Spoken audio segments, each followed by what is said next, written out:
Благодарам, почитуван председател, почитуван колега Панчо Минов, доколку имаше потреба за објаснување за амандманот дали бил добро конципиран или не бил конципиран добро, тоа можеше заменикот министр како представник на владата да го кажеше. Но од друга страна, почитуван Минов, прилично демагогија во твојот говор имаше сега. А 2017 година исто овој амандман го предложив, а ти го подржа. Ако се сеќаваш. Што правиме сега? Го подржа амандманот. Али друга беше констелацијата. И тогаш беше прифатлив, сега не е прифатлив. Зошто посебен закон се постапува по Законот за земјоделство и рурален развој, каде што е предвидено во услови на пазарни пореметувања, дека државата е обврзана да им помогне на земјоделците разликата помеѓу откупната цена и производната цена да биде надополнета, односно исплатена. Тоа е суштината на овој интервентен фонд, тоа е суштината на глупоста што се прави со исплата на 4 денари, цена, вредност на грозје, кој што треба тиквеш, повардарје, сите останати винарски визми да го платат кон лозаропроизводителите, а не државата. На владата парите не им се од дома да ги донесат, па да ги даваат за сметка на винарските визби, а од тоа да имат корис. А каква корис имат од 4 денари лозаропроизводителите? Па затоа ќе имаме овакви ниски цени. Патем да кажам, Законот за земјоделство и рурален развој предвидува како да се интервенира и воопшто не е потребен овој закон посебен за фондот, туку тој може да биде во склоп на Агенцијата за финансиска поддршка на земјоделството, на крај на краишта може да биде и во дел од Министерството за земјоделство, шумарство и водостопанство. Пак ќе се вратам назад. Ова е изборно ветување.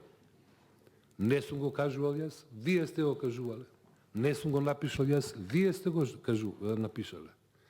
Одржете си го зборот, а немојте сега да предлагате, на пример, мене ми е неприфатливо. Како тоа? Заеднички амандман да направиме, ви да изменете.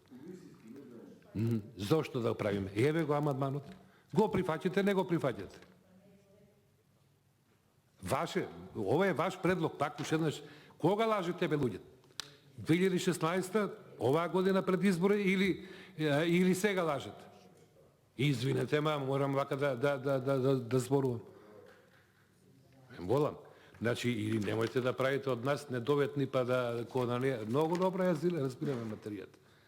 И патем да кажам, дали, ако веќе толку државата се грижи, исплатена ли е разликата во цената за праските, например, или за јаболката? Дали е исплатено обештетувањето? Дали оваа влада толку колку што вие, како што кажувате, се грижи за земјоделците, им ги има исплатено сите субвенции? Не, 70 милиони евра е сега должна.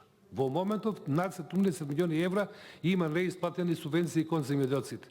И вие ми кажувате сега дека има не знам колку голем висок буџет предвиден за земјоделството. Да, ама 980 милиони денари некаде се сокриени. Сега затоа јас имам поднесено амандмани, почитуван заменик министер, да сте во тек.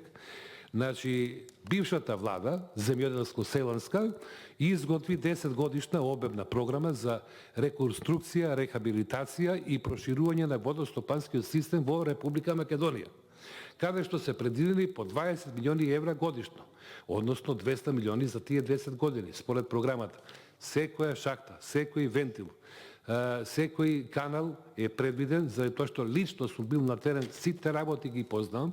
Има господине Панчо Минов и за утеквешијата амандмани за водостопанството, кај што треба и за пумпи да се подроби ситуацијата, но најголем дел е во хидросистемот Брегалница. Дали, почитуван Панчо Минов, се помогна оризопроизводителите? Знаете колку беше ветувањето дека ќе биде откупната цена за арпата и за белиот ориз? Ни 50% не е од тоа што го ветивте. Каде е сега интервентниот фонд? Во случаја по 5 денари да интервенира по килограм. Знаете дека од 4.500 хектари намалена е површината на 3250 хектари на кои што се произведува ориз во Македонија. На што е тоа резултат? Да убавиот доброто работење и успешните резултати на владата? Напротив, катастрофа. Катастрофа е. Дали се исплатени обештетувањата на јаболкопроизводителите? Нешто сега исплатите за мачкавте очи. И дај Боже, пошто ја очекувам, затоа што министров актуелен е од тој крај, Белким, ќе смогне храбро што се вика за да им ги обезбеди тие пари на неговите сограѓани. Се надевам. Ама мене ми се евуваат. Исто така. За среќа се уште и ден денес. Не се исплатени и од тие причини е нужно потребен овој интервентен фонд. Значи, пак ќе се навратам. Добра е предлогот, го прифаќаме како опозиција, ви го нудиме сега како амандман, пошто вие можеби сте заборавиле да го предложите, меѓутоа не сакате да го поддржите она што самите сте се обврзале дека ќе го исполните. Сметите дека следната влада оваа работа ќе ја формира, а многу ќе ја воспостави како систем на работење, тоа ќе биде многу бързо.